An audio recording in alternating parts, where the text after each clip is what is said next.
মানাহৰ অ', ওচৰৰ গোলাঘাট। হয়, এইটো আমাৰ সৌভাগ্যৰ আজি ক'ব লাগিব সৌভাগ্যৰ দিন যে আমি আজি নেশ্যনেল টুৰিজিম ডে আমি মানসত উদযাপন কৰিবলৈ সক্ষম হৈছোঁ। আৰু মানসৰ কাষৰ গাঁও এইটো গোলাগাঁও, এই গোলাগাঁওটো আমি টুৰিজিম ডিপাৰ্টমেণ্টে এডপ্ট কৰিছোঁ। ইয়াৰ কাৰণে আমি এডপ্ট কৰিছোঁ যে টুৰিজিমটো এতিয়া ৰুৰেল টুৰিজিম, ছাষ্টেইনেবল টুৰিজিমৰ লগত কেনেকুৱাকৈ গাঁওবাসীখিনি মানসৰ ওচৰৰ মানুহখিনি কেনেকুৱাকৈ লাভান্বিত হ'ব পাৰে তাৰ কাৰণে আমি এটা প্ৰচেষ্টা চলাইছোঁ। আৰু এই প্ৰচেষ্টাৰ জৰিয়তে আমি এই গাঁওখনক ডেভেলপমেণ্ট বা টুৰিষ্ট যাতে আমাৰ গাঁওখনত ফুৰিব আহিব পাৰে আৰু আহি কিনে যাতে ইয়াৰে বিভিন্ন ধৰণৰ আমাৰ শাক পোচাক আছে, আমাৰ হেণ্ডিক্ৰাফ্ট আছে, আমাৰ খাদ্য, আমাৰ এথেনিক খাদ্য আছে, আৰু গাঁওখন এটা মিক্স কমিউনিটি ভিলেজ হয়। তো এই গাঁওখনক বিভিন্ন ধৰণে আমি কেনেকুৱাকৈ ডেভেলপ কৰোঁ আৰু এই মানুহখিনি কেনেকুৱাকৈ আৰ্থিকভাৱে আমি টুৰিজিমৰ জৰিয়তে আমি তেওঁলোকক টনিয়াল কৰিব পাৰোঁ তাৰ কাৰণে ব্যৱস্থা আমি লৈছোঁ। মানাহলৈ নতুন পৰিকল্পনা কি আছে?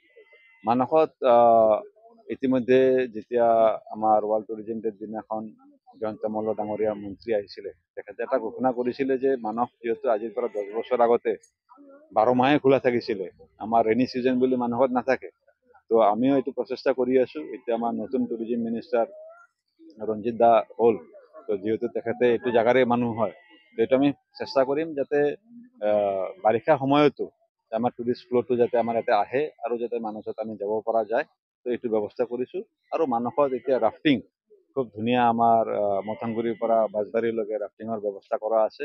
তো তেনেকুৱাকৈ আমি এড কৰি গৈ আছোঁ। আগন্তুক দিনত আমাৰ এই মানসৰ ফুটফল যিটো আছে, ইতিমধ্যে আমাৰ 23% যোৱা বছৰতকৈ বাঢ়িছে। তো আমি ভাবোঁ আগন্তুক দিনত আৰু তাতকৈ বেছি ফুটফল বাঢ়িব বুলি। মানাহত এখন চৰকাৰীভাৱে ৰিজৰ্ট আছে, কিন্তু সেইখনো বন্ধ হৈ থাকে। আমাৰ টুৰিজিম ডিপাৰ্টমেণ্টৰ এখন ৰিচৰ্ট বনোৱা হৈছিলে বহুত আগতে, তাৰপিছত বহু বছৰ তেনেকুৱা পৰি থাকিলে। মই ডিপাৰ্টমেণ্টৰ চাৰ্জ লোৱাৰ পিছত, আমাৰ CSD ডিপাৰ্টমেণ্টৰ চাৰ্জ লোৱাৰ পিছত আমি সেই ৰিচৰ্টটো আকৌ আমি পুনৰ আৰম্ভ কৰিম। ইতিমধ্যে আমাৰ কনষ্ট্ৰাকশ্যন কমপ্লিট হৈছে, আমাৰ খালি ফাৰ্নিচাৰখিনি সোমাবলৈ আছে। উইদিন 1 মান্থ আমি এই লজটো আমি আকৌ আৰম্ভ কৰিম। কি হৈ আছিলে আচলতে, কি কাৰণত বন্ধ হৈ থাকিব লগা আছে? গভৰ্ণমেণ্টে সেইটো সময়ত তেতিয়া BPF চৰকাৰ আছিলে, তেওঁলোকে আধা পইচা দিছে, আধা পইচা দিয়া নাই, তেনেকুৱাকৈ বস্তুটো কমপ্লিট হৈ নুঠিলে। তো আমি এইবাৰ কমপ্লিট কৰি উঠাইছোঁ।